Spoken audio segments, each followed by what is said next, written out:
Selamat sore, salam sejahtera bagi kita semua. Yang saya hormati Pak Kapus Penkum, Pak Kasubdit, kemudian teman-teman dari media yang pada sore hari ini hadir bersama kita.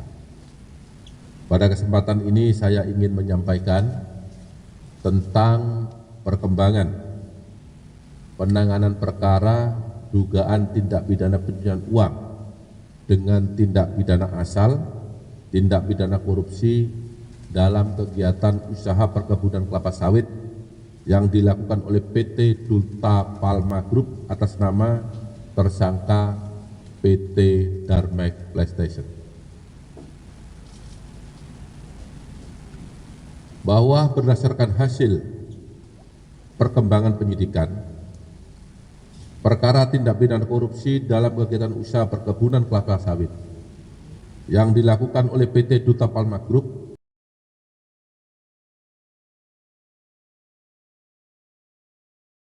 telah diputus beberapa saat yang lalu dan telah mempunyai kekuatan hukum tetap.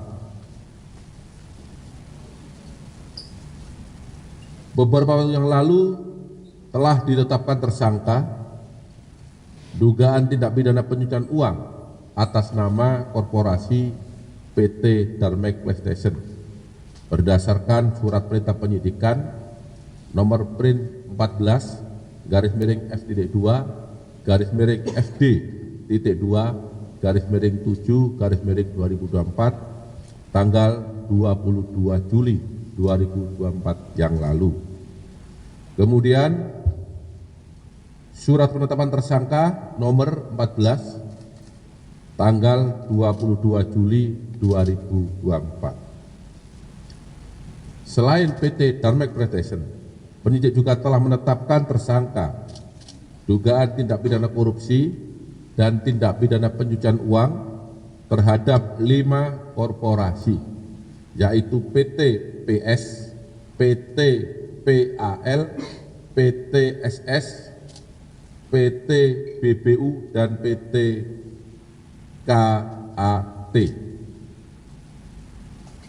Penyidik juga telah menetapkan satu tersangka tindak pidana pencucian uang yang atas nama korporasi, yaitu PT Aset Pasifik selaku holding properti atau real estate. Kemudian terhadap 5 perusahaan perkebunan tersebut di atas secara melawan hukum telah melakukan kegiatan usaha perkebunan kelapa sawit dan kegiatan pengelolaan kelapa sawit di lahan yang berada dalam kawasan hutan. Tidak ada pelepasan kawasan hutan di Kabupaten Indragiri Hulu, Provinsi Riau. Kemudian hasil kejahatan dari tindak pidana korupsi atas penguasaan dan pengelolaan lahan tersebut dialihkan dan ditempatkan pada PT Darmek PlayStation, yaitu holding perkebunan dari 5 perusahaan di atas, yang kemudian oleh PT Darmek PlayStation uang tersebut dialihkan dan disamarkan pada rekening Yayasan Darmek dan rekening milik saudara RI dengan jumlah uang 288 miliar rupiah yang saat ini ada di hadapan kita. Sedangkan yang ada di Yayasan Darmek sudah kita lakukan penyitaan beberapa bulan yang lalu, yang juga sudah kawan-kawan media massa mengikuti waktu konfes tersebut. Terhadap tersangka PT Darmek PlayStation disangka melanggar pasal 3, pasal 4, pasal 5 Undang-Undang Nomor 8 Tahun 2010 tentang pencegahan dan pemberantasan tindak pidana pencucian uang, junto pasal 55 ayat 1 ke 1 Kitab Undang-Undang Hukum Pidana. Demikian perkembangan penanganan perkara PT Darmek PlayStation yang dapat saya sampaikan pada kesempatan sore hari ini. Kurang lebihnya saya mohon maaf. Wabillahi taufiq wal hidayah. Wassalamualaikum warahmatullahi wabarakatuh. Waalaikumsalam warahmatullahi wabarakatuh. Baik, terima kasih Pak Direktur Penyidikan. Rekan-rekan media, barangkali sekedar flashback mengingatkan kita, kalau tidak salah sejak korporasi ini ditetapkan sebagai tersangka ya oleh penyidik, setidaknya penyidik sudah melakukan 4 kali penyitaan terhadap uang. Ya. Yang pertama ada nilainya 450 miliar, kemudian yang kedua 372 miliar, lebih kurang ya. Kemudian yang ketiga 301 miliar dan yang saat ini 288 miliar. Jadi kalau kita total setidaknya sudah ada 1,4 triliun lebih ya, uang yang sudah disita diamankan oleh penyidik pada perkara ini. Dan perlu kami sampaikan kepada media bahwa uang-uang tersebut langsung dititipkan di bank penitipan ya. Jadi supaya tidak ada pertanyaan-pertanyaan, karena uang ini bukan sedikit ya. Dan ini terkait dengan kepentingan negara, maka penyidik sangat taat terhadap prinsip itu. Penyitaan terhadap uang itu langsung dititipkan di bank penitipan. Saya kira itu tambahannya. Baik, kalau ada beberapa pertanyaan silakan. Saya kira karena sudah jelas ya. Oh, masih ada? Silakan Pak, silakan.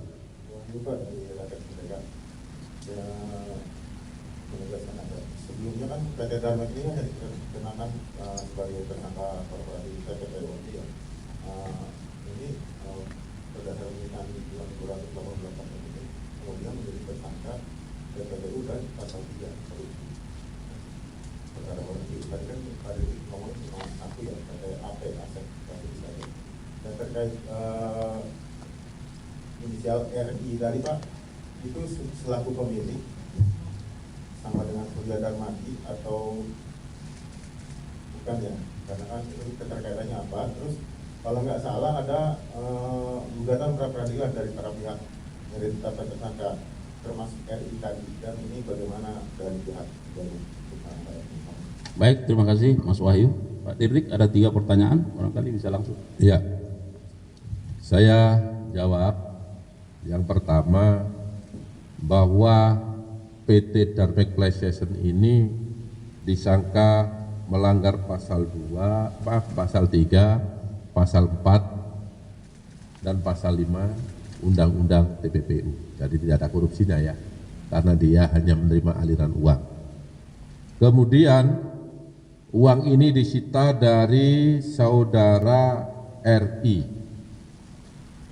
RI ini ada indikasi mantan saudara ipar Bapak Surya Darmadi, ada indikasi itu, sehingga namanya dipakai untuk mengalihkan, menyamarkan uang ini, dan kemudian kami lakukan penyitaan. Perlu saya tambahkan lagi, ini supaya menjadi terang, selain uang 288 miliar ini, beberapa waktu yang lalu penyidik juga melakukan penyitaan kembali terhadap uang sejumlah 5 triliun 123 miliar 189 juta 64.979,2 rupiah. Uang ini dulu disita dari tersangka Surya Darmadi untuk sidang yang bersangkutan.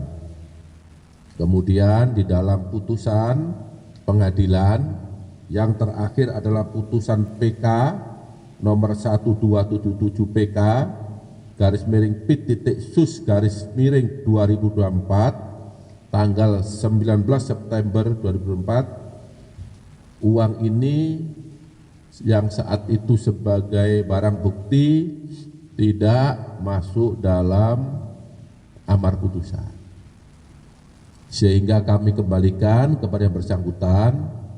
Dan setelah itu, setelah kami menetapkan 7 korporasi, maka uang tersebut oleh penyidik dilakukan penyitaan kembali sebagai barang bukti perkara korporasi, yaitu perkara atas nama tersangka PT Aset Pasifik dan perkara atas nama PT Darmek PlayStation. Ini biar terang, benderang, tidak ada pertanyaan lagi dari rekan-rekan wartawan, dikemanakan uang itu, kan begitu ya. Jadi pada kesempatan ini saya sampaikan itulah kronologis penanganan perkara yang saat ini sedang kita tangani. Kemudian yang kedua terkait pra peradilan. Memang kami hari Rabu yang lalu menerima pemberitahuan dari pengadilan terkait adanya pra peradilan yang dilakukan oleh 7 korporasi kepada Kejaksaan Agung Republik Indonesia dalam hal ini terkait dengan penyitaan uang dan penetapan tersangka terhadap korporasi. Itu memang ada, dan kalau tidak salah itu nanti hari Kamis akan ada sidang lanjutan, namun demikian kami menunggu pemberitahuan dari pengadilan. Terima kasih. Ya, baik, jelas ya hitung-hitungannya tadi, Mas Wahyu, sudah jelas kan? Saksi. Hari ini yang bersangkutan statusnya sebagai saksi. Ya. Artinya dia kan sebagai pihak yang dimanfaatkan, dia sendiri tahu atau tidak sendiri sebagai tersangka dari okupasi atau aktif dalam perannya untuk uang-uang itu. Jadi saya ulangi lagi, ini penyidikan kan sedang berjalan, makanya kami melakukan penyitaan ini tidak sekaligus, sesuai perkembangan kita ketahui kita lakukan penyitaan. Jadi ini kan terus berkembang. Tidak menutup kemungkinan nanti apabila alat bukti cukup bisa saja kita tetap menjadi tersangka. Tetapi hari ini yang bersangkutan masih statusnya sebagai saksi. Oke, baik, saya kira jelas ya. Masih ada? Cukup jelas? Cukup ya, jadi nanti tidak ada pertanyaan-pertanyaan tambahan lagi ya. Saya kira begitu. Sekali lagi terima kasih untuk Pak Dirdik dan jajaran ya, tetap kuat ya, semangat dalam rangka penegakan hukum khususnya di bidang tindak pidana korupsi ini dan tindak pidana pencucian uang. Dan terakhir kami menyampaikan terima kasih dan penghargaan yang tinggi buat rekan-rekan media karena dengan segala kesediaannya terus bersama kami, mengawal kami, ya, mensupport kami dalam rangka menjalankan tugas dan fungsinya. Tentu kita harapkan Adiaksa akan terus menjadi lebih baik dan terus bergerak ke arah yang lebih baik. Saya kira begitu. Demikian. Billahi taufiq wal hidayah. Wassalamualaikum warahmatullahi wabarakatuh. Waalaikumsalam.